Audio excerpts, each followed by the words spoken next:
Bonjour,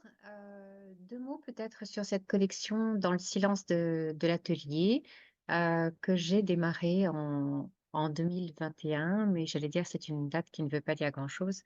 dans la mesure où je peux dire que je suis véritablement hantée et depuis toujours par la question de l'atelier qui me paraît être fondamentalissime pour comprendre véritablement le statut nascindi d'une œuvre, sa sociogénèse, comment, véritablement est-ce qu'elle sort, toute armée, ou non, de la tête du créateur? Cette question de l'atelier, donc je la déploie,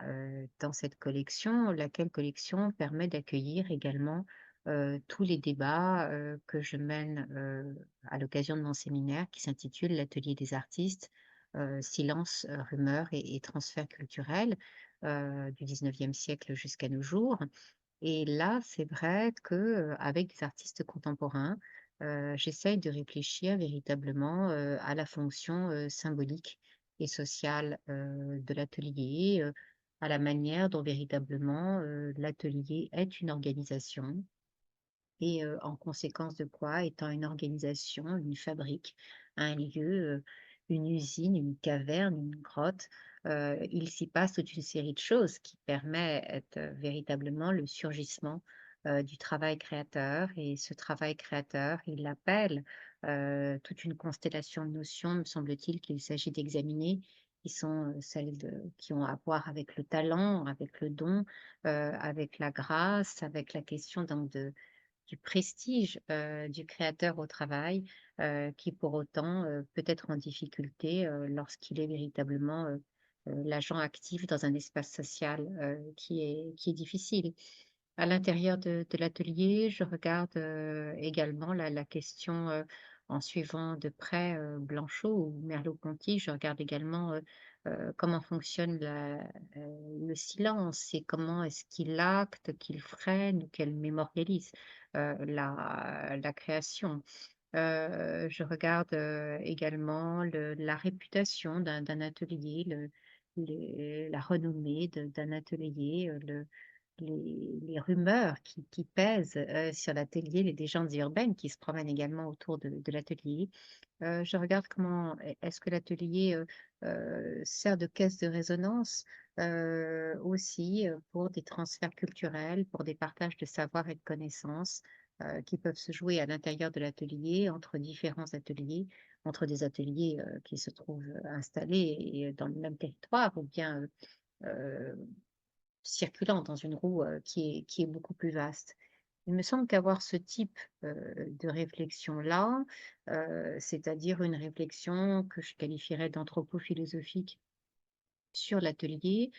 cela permet véritablement de pousser, les portes du sanctuaire de l'atelier et de savoir, ce qui s'y joue, ce qui s'y pense et cela, à la règle de l'espace-temps et c'est ce que je fais, dans cette collection. C'est-à-dire que j'essaye de comprendre,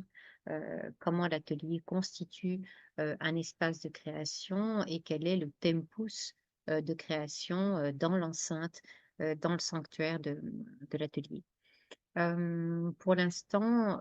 5 numéros, dans cette collection. Je suis l'auteur des 4 premiers. Le premier consacré à Vincent Bébert et qui s'intitule «Au bleu de la forêt». Le second consacré à Lionel Sabaté et qui s'intitule, «Légende d'un bestiaire poétique». Le troisième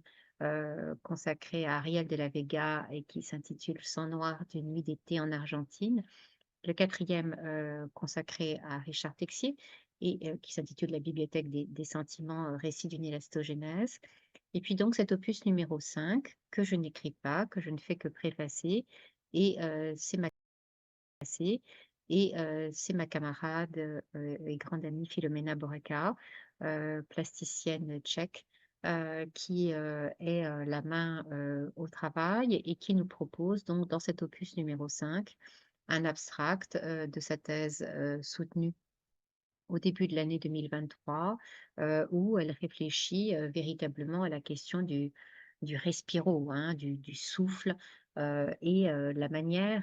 dont elle en rend compte, dans un geste multiplexe, qui est à la fois, me semble-t-il, à la frontière, du dessin, de l'installation et de la sculpture aussi. Je suis très heureuse de l'accompagner, dans ce travail, un travail qui dit aussi, notre amitié et qui témoigne de l'importance, du compagnonnage entre, l'artiste et et celle qui établit, la critique, du travail créateur. Je vous remercie.